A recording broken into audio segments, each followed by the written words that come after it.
At the start of the film, a girl named Rasa is seen hiding in a cave for 2 days. From there, she watches a plane land at the airport, and the president steps out. Without hesitation, she takes aim with her sniper rifle and shoots him. She picks up the bullet casing and keeps it with her. Meanwhile, a boy named Levi is sitting and writing a poem in his notebook when he receives a message calling him to a base. He quickly leaves and arrives at a massive military base, where he meets an officer named Bat. The officer questions him about his background, mentioning that both his father and grandfather were Marine snipers, and that he is one too. She asks if the rumors are true that Levi has killed 200 people. Levi simply replies that he has killed far more than that. After retiring, Levi took on private contracts but currently has no obligations. Though always ready to work with the Marines, he refuses any offers since a military psychologist deemed him unfit for service. He is alone, no girlfriend, no family, no one to worry about him. Levi avoids all substances, knowing they could compromise his accuracy. He could have appealed the psychologist's decision, but he sees no point, not in that nor in much else. On the other side, Rasa meets her father, Will, and tells him she has completed the mission. Will's face lights up with pride as she hands him the bullet casing. She admits that the memory of the shot still lingers in her mind, weighing her down. Will reassures her, saying that's why he always takes the bullet casing from her, to help her let go. She then informs him that she will be leaving for another mission, one that will last a year, and promises to see him after that. Will nods, understanding. They share a brief moment before parting ways. The next day, Levi is on a plane, gearing up for his mission. He jumps, parachuting down into a dense forest. After trekking for 6 hours, he finally reaches his destination, where he meets a man named JD. The man greets him, relieved to see someone after a whole year. Together, they walk toward a large tower. JD explains that the tower is fully equipped and that Levi will be stationed there for the next year. As Levi looks toward another tower in the distance, JD tells him that someone else is stationed there as well, doing the same job. However, he makes it clear Levi is not to communicate with the other guard. His only duty is to watch over his assigned area. Levi looked down and asked what was beneath them. JD replied that the place was known as the Door of Hell, a deep trench where countless monsters were trapped. That was why it had been monitored for years. Every week, they had to report to the company over the radio to confirm they were fine. Supplies, including food and weapons, would be provided, but it was crucial to check the weapons every 2 days. If any monster escaped, it had to be eliminated immediately. Curious, Levi asked how JD knew all this. JD explained that the previous watcher had told him, and that this operation had been going on for many years. The place was a massive secret, so well hidden that even presidents were unaware of its existence. Jammers had been installed to prevent any signals from escaping, keeping the location completely off the radar. Beneath the trench, there were even more jammers, and if they were destroyed, the entire place would collapse in just 2 minutes. The trench was called Gaz Ka, and it had to remain protected and hidden for an entire year. Levi absorbed all the information, and JD walked him through the weapons and security protocols. The next day, JD was extracted by helicopter. His identity was verified, but shortly after, he was executed. News of his death reached Bat. Meanwhile, Levi stayed at the tower, checking all systems regularly. Every day, he inspected the jammers and weapons, ensuring everything was functioning properly. Levi maintained radio contact with the company, but they only spoke about work-related matters. One day, while observing the other tower, he noticed something unusual. The walls of the tower were covered with the names and thoughts of past watchers, all of them ex-Marine officers like himself.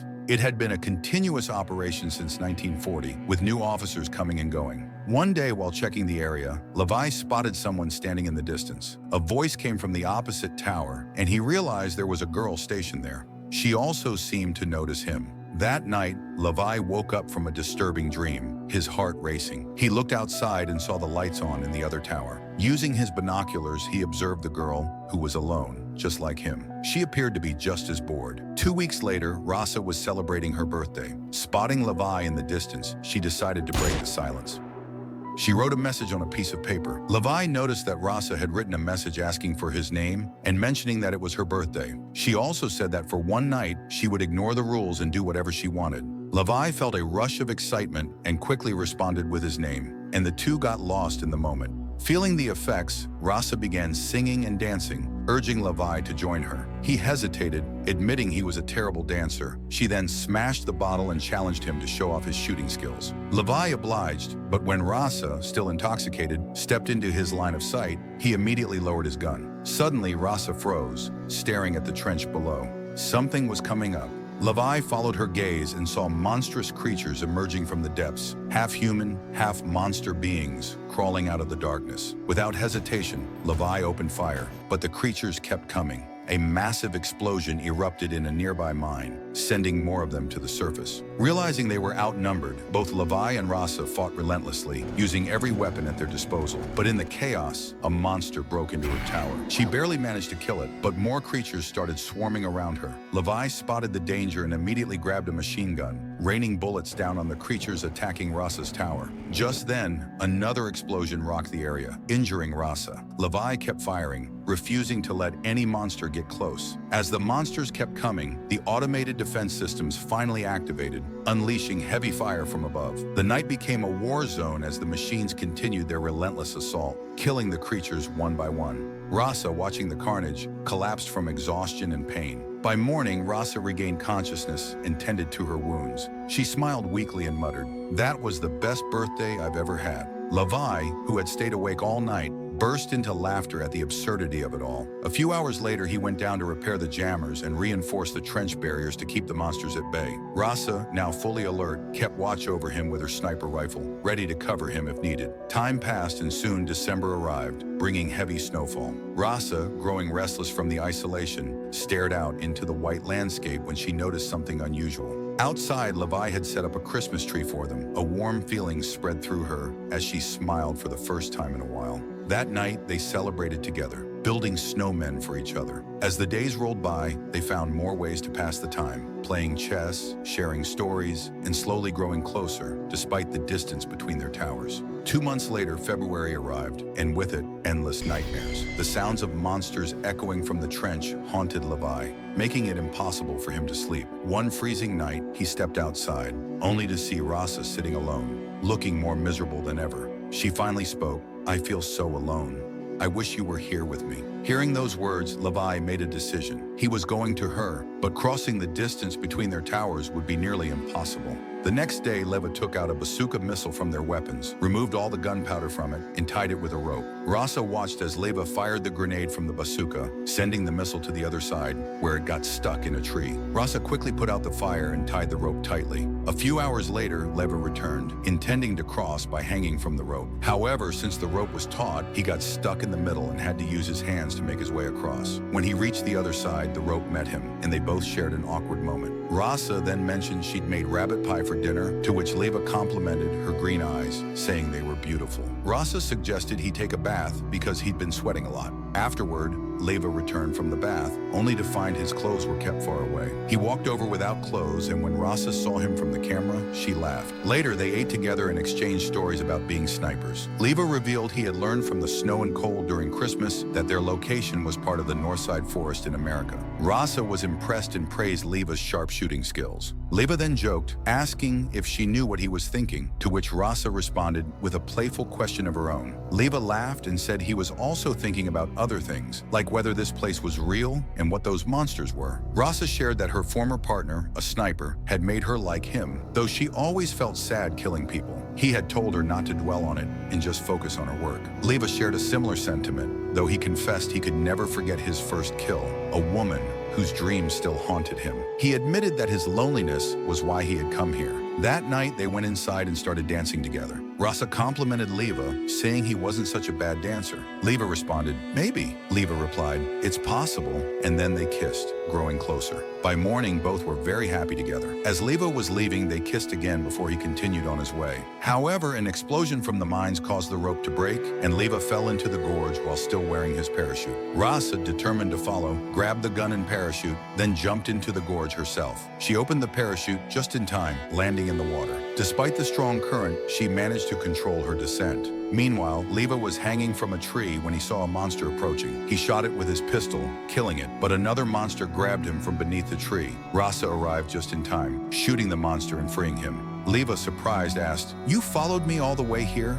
Rasa simply replied, "You would have done the same." They continued forward when they were ambushed by monsters riding horses. They were momentarily stunned, but quickly began fighting back. One monster fled, and Leva noticed their uniforms, realizing they were officers from the 1940s. This led him to suspect that this place must have been built after 1940, and the soldiers there had transformed into monsters. They pressed on and stumbled upon a deserted, ruined city. Seeking shelter from the monsters, they entered a church where they discovered many dead bodies. The signs on their hands indicated the people had killed themselves, though they couldn't understand why. Just then, spider-like monsters attacked them. They fought back fiercely, but more monsters appeared, and they fought their way out, making an explosion to escape. As they fled, they noticed a door hidden under the mountain. Without hesitation, they entered. They discovered that the place was a lab, and as they moved deeper inside, they saw many scientists working on experiments, unaware that they were being killed during the process. Rasa noticed a generator and decided to start it, causing a video to play.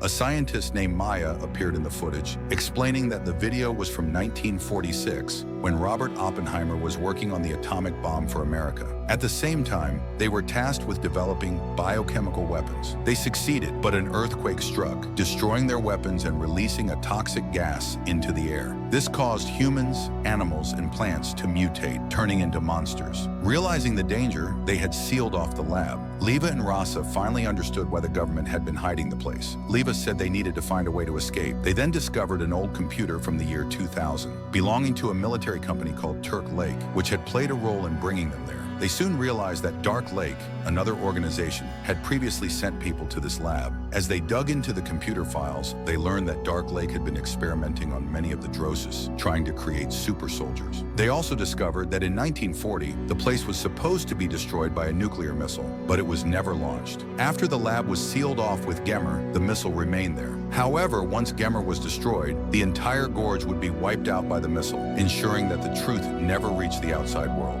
Leva then read through the information about the monsters, learning that the nuclear bomb's effects would reach up to 4.2 kilometers away, a detail they needed to remember. As Leva and Rasa were about to leave, Leva said, "If I'm not able to make it out with you, just know that I had a lot of fun with you." They shared a kiss before continuing their escape. Leva added, "If anyone else comes here, they must have left a way up." They pressed forward, searching for a way out. Suddenly, the horse-riding monsters tied a rope to Rasa and began pulling her. Leva followed them and soon saw that the monster had taken Rasa down to a lower level, where it tortured her. The monster attempted to kill her, but Rasa fought back and managed to free herself. They battled fiercely, but the monster threw Rasa and was about to deliver a fatal blow. Just in time, Leva arrived and killed the monster. Both Leva and Rasa felt immense relief and happiness to be together again. Leva noticed that this monster was the same one that had been stationed as the first watcher to protect the tower back in the 1940s. Leva and Rasa continued their journey upward, passing a massive tree covered in thousands of sleeping monsters. Moving cautiously, they tried to avoid disturbing them. However, Rasa accidentally stepped on one, waking it up. The monster grabbed Rasa, and Leva swiftly attacked it, but that's when the rest of the monsters woke up and began closing in on them. In a panic, they caused a massive explosion that killed all of the monsters in the area, allowing them to continue their ascent. They soon found a garage filled with vehicles designed to help them climb the mountain. Leva figured out that ropes had been placed from the tower to pull the vehicles up. The two of them hopped into a truck, and as they neared the hill, monsters started coming after them. The people operating the ropes were killing the monsters, and then they tied the truck to a rope, slowly pulling it up the hill. After a few hours, they had reached a considerable height, but then the monsters began climbing the rope after them. Leva and Rasa fought back fiercely, killing many of the monsters. Leva then drenched them in gasoline and triggered an explosion, sending the remaining monsters tumbling down the hill. As they continued climbing, hanging from the vehicle, they eventually reached a higher point. Once they were far enough, they cut the rope, causing the truck to fall. After a few more hours of climbing, they reached the tower, both feeling disturbed by the truth they had uncovered. Rasa then suggested,